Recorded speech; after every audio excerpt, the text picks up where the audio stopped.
nafashe telefona perezida w'u Burundi Ndayishimiye, ndongera ndamubaza nise ko ndeba hari izindi ngabo ziyongera nyinshi amajyaruguru yacu abarundi. Ubwo yarabanje arambwira ngo bafite ibibazo bikomoka muri Kongo by'umutekano wabo, avuga ko biri mu majyepfo hariya za Uvira n'ahandi hose na za Minembwe. Ngo niyo mpamvu bagiye muri Kongo. Nubwo ese Minembwe Uvira kweri mu majyepfo, mu majyaruguru murajya gukora iki? Igisirikare cy'u Burundi cyagabye igitero ku Rwanda birangira abasirikare b'abarundi bafashwe bose nta n'umwe ucitse. Ni nyuma y'uko abarundi igisirikare cy'u Burundi kirashe abaturage babiri bakitaba Imana ku mupaka ugabanya u Burundi ndetse n'u Rwanda hano mu karere ka Rusizi mu murenge wa Bweyeye mu kagari ka Matyazo hano ku ruzi rwa Ruhwa, aho Ruhwa ihanira imbibi n'u Burundi ndetse n'u Rwanda. Niho abasirikare bafatiwe neza bambutse baje gutera ibitero ku Rwanda. Nibwo abasirikare bafashwe bombi nyuma yo kwica abaturage babiri. Abasirikare b'u Rwanda bahise bahashyira uburinzi bukomeye cyane, ro abasirikare b'u Burundi bahise baza bagwa muri ambushi bahita bafatwa bose batagerageje no guhungabanya umutekano, nta n'amasaso na makeya avuze, bahise bafatwa bamanika intwaro. Igisirikare cy'u Rwanda kikimara kubafata cyagerageje kuvugana n'igisirikare cy'u Burundi. Igisirikare cy'u Burundi kihakanye zino ngabo zabo ko izi ngabo atari izabo, izo ngizo ari imbonera kure, ahubwo ari imitwe ibishaka kurwanya leta y'u Burundi, ahubwo bazifate neza cyane bongere baziboherereze bazihane. Bityo bino ingabo z'u Burundi zavuze yaramatakira ngo koko bano basirikare bafashwe bafite amakarita yabaranga gisirikare y'u Burundi, bafite indangamuntu z'u Burundi, bivuze ngo ahubwo bano basirikare uyu mugabe mukuru w'ingabo z'u Burundi yabeshye cyangwa yashakaga yuko bitaza kumenyekana yuko iki gitero cyaturutse ku buyobozi cyangwa ku butegetsi bw'u Burundi.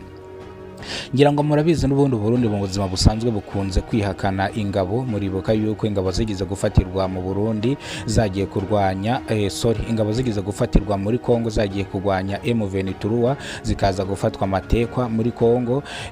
Evariste Ndayishimiye ni perezida w'u Burundi yaje kwihakana ingabo zari zafashwe na M23, avuga ko izo ngizo ari imbonera kure naho ahuriye nazo, kandi izi ngabo yari yazohereje kugira ngo zifashe igisirikare cy'u Burundi, igisirikare cya Felix Antoine Tshisekedi mu gihe M23 yarimo irwana n'igisirikare cya Kongo. Birangira rero izi ngabo Evariste Ndayishimiye azohereje kugira ngo zifashe perezida wa Kongo. Birangira rero izi ngabo bazifashe zitaranagira iyo zijya, nibwo rero Evariste Ndayishimiye yazihakanye. Ngira ngo ibyo ngibyo murabizi, igisirikare cy'u Burundi kikunze kwihakana ingabo zacyo, ibyo ngibyo turabimenyereye.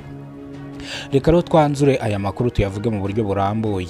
Izi ngabo z'u Burundi zaje gufatirwa muri Kongo, zaje gufatirwa mu Rwanda zigabye ibitero, zaresheje guhungabanya umutekano w'u Rwanda, ariko basanga ambushi bahita bayigwamo, izi ngabo zirafatwa. Kugeza amagingo anga rero izi ngabo ziri mu maboko y'igisirikare cy'u Rwanda.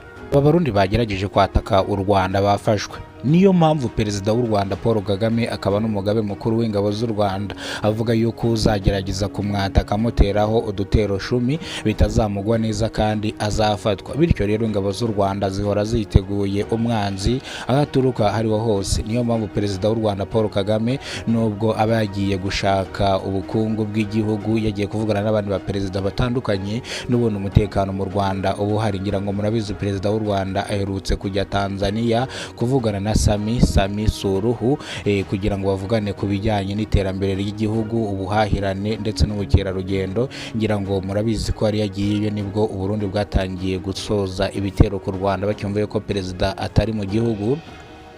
Birangira rero batatse. Uno munsi rero nibwo bari bazanye umutwe ndetse bazanye n'abasirikare benshi, abasirikare basaga 22 bari boherejwe mu buryo bwo kugira ngo binjirire igihugu bagende bakeneke bagicakaze. Ku bw'amahirwe ingabo z'u Rwanda basanga ziritare zitazibafata, nta sasu na rimwe ryakoreshejwe. Aba basirikare bambutse b'abarundi bari bafite intwaro ntoya zizwi nka pistola. Urumva yuko ni intwaro ishobora kurasa umuntu, ndetse izi ntwaro bari bafite zifiteho sayiresa aho bashobora kukurasa n'ibyumvikane. Bivuze ngo rero urumva ko bari biteguye kwambuka bakaza mu Rwanda. Bafashwe rero bafatwa amatekwa n'igisirikare cy'u Rwanda. Ibi ngibi nibyo bituma perezida w'u Rwanda Paul Kagame afata umwanzuro ndetse agafata n'ibyemezo bikakaye. Perezida Paul Kagame aherutse kumubwira yuko ngo nakure uburinzi ku mipaka ndetse ingabo ze azisubiza mu gihugu imbere. Perezida w'u Rwanda Paul Kagame arabyanga, avuga yuko atazigera asubiza ingabo inyuma cyangwa ngo zive ku mupaka, uburinzi bukomeye cyane buve ku mupaka. Rero ibyo abavuga ni ibi ngibi, kubera ko urumva nimba ibihugu by'abaturanyi bitangiye kumugabaho ibitero, urumva ko uburinzi yabukuye ku mupaka byarangira igihugu bakinjiriye. Ntabwo perezida w'u Rwanda Paul Kagame mubwira gukura ingabo impande y'imipaka ndetse ngakureyo n'intwaro zikomeye, ahubwo we aho kugira ngo azikureyo akazongera. Perezida Paul Kagame avuga yuko we kubera ko ari umusirikare ndetse igisirikare akizi, umwanzi wese aho agerageje kuva cyangwa impumeko y'umwanzi aba yumva. Rero yitegura umwanzi hakiri kare, bivuze ngo yivuna umwanzi hakiri kare.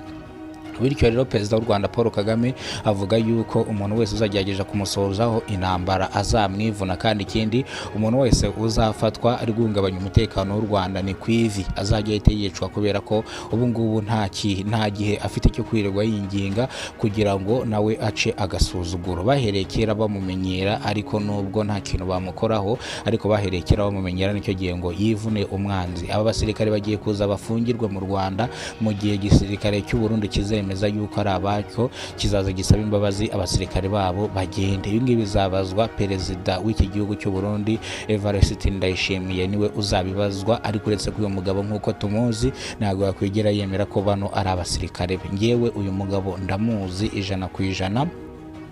Ngira ngo akenshi na kenshi agiye atera ibitero ahantu hagiye hatandukanye, agiye abasirikare babagenda bafatwa, ahubwo abasirikare arabihakana.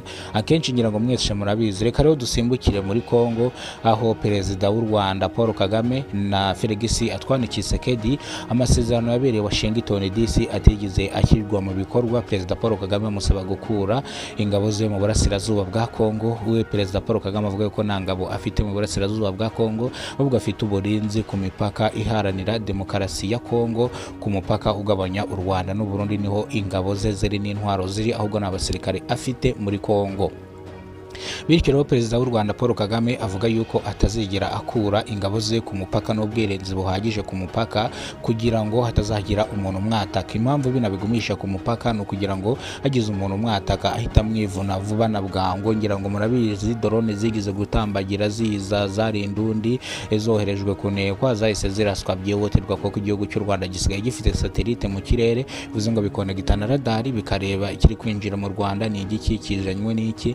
Bivuze ngo rero izi drone zahise ziraswa kugira ngo bace agasuzuro kwirirwa bohereza drone mu gihugu cyabo, babanekaneka. Izi drone zahise ziraswa zijya hasi. Felix Antoine Tshisekedi avuga yuko perezida Paul Kagame ariwe wanze gushyira ibyavugiwe Washington DC byo bashyizeho umukono bakabisinya, ariko perezida w'u Rwanda Paul Kagame navuga yuko atigeze yanga kubishyira mu bikorwa, ahubwo umugabo Felix Antoine Tshisekedi yanze kubishyira mu bikorwa.